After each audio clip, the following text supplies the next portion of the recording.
Friends, இன்றைக்கி நம்ம வீட்டில் சூப்பரான ஒரு பொட்டேட்டோ ஃப்ரை பார்க்க போகிறோம். பாருங்கள் எந்த அளவுக்கு சூப்பராக இருக்குன்னு. ஆனால் இந்த இன்க்ரீடியன்ட்ஸ்லாம் ரொம்பவே சூப்பராக இருக்குங்க. உங்களுக்கு தேவையான பொட்டேட்டோவை இந்த மாதிரி நீல வாக்கில் தோல் சீவி கட் பண்ணி எடுத்து வச்சுக்கோங்க. எல்லாம் ஒரே சைஸாக இருக்கிற மாதிரி இருக்கட்டும். இந்த மாதிரி கட் பண்ணதை நாம் இப்போது சூப்பராக பொட்டேட்டோ உடையாமல் இருக்கணும் அப்படின்னா இந்த மாதிரி நம்ம இதை வாஷ் பண்ணி எடுத்து வச்சுக்கலாம். ஒரு 2 டைம் வாஷ் பண்ணிக்கோங்க தண்ணியில். அதில் இருக்க மாவுலாம் அதில் வெளியில் வந்துடும்.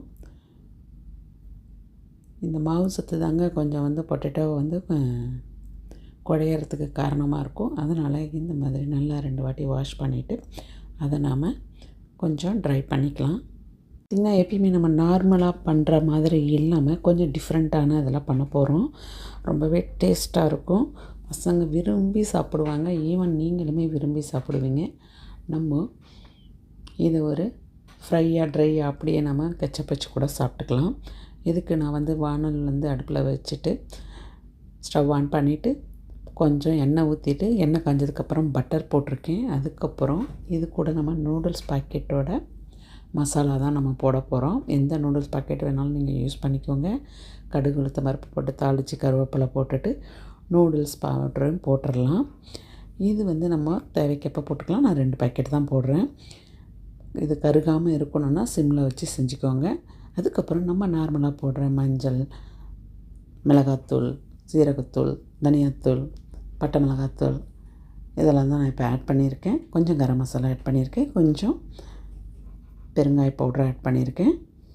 இப்போ தேவையான அளவு உப்பு போட்டுக்கலாம். ஏற்கனவே நம்ம மசாலா போட்டிருக்கோம், நூடுல்ஸோட மசாலா, அதில் உப்பு இருக்கும். அதனால் உப்பு கொஞ்சம் கம்மியாகவே போட்டுக்கலாம். இதெல்லாம் நல்லா பச்சை வாசம் போகிற வரைக்கும் ஃப்ரை பண்ணிவிட்டு அதுக்கப்புறம் நம்ம கட் பண்ணி வச்சுருக்க இந்த உருளைக்கிழங்கை ஆட் பண்ணி கிளறி நம்ம வேக விடலாம். வேகிற அளவுக்கு மூடி போட்டு வேக வச்சிங்கன்னா உடனே நம்ம ரிமூவ் பண்ணிவிட்டு இந்த மாதிரி கிளறி விடுங்க. அடிகனமான பாத்திரமாக வச்சு செய்யுங்க. பாருங்கள், சூப்பரான ஒரு ஃப்ரை ரெடி ஆகிட்டே இருக்குது. இதை நீங்கள் இன்னும் நல்லா ஃப்ரை பண்ணினீங்கன்னா உங்களுக்கு கிறிஸ்பியாகவும் வந்துடும். இப்போ நான் அது கூட கொஞ்சமாக சாட் மசாலா ஆட் பண்ணுறேன். இது ஆப்ஷன் தான், உங்களுக்கு வேணும்னா ஆட் பண்ணுங்கள். இன்னும் கரம் மசாலா போட்டிருக்கிறதே நமக்கு போதும்.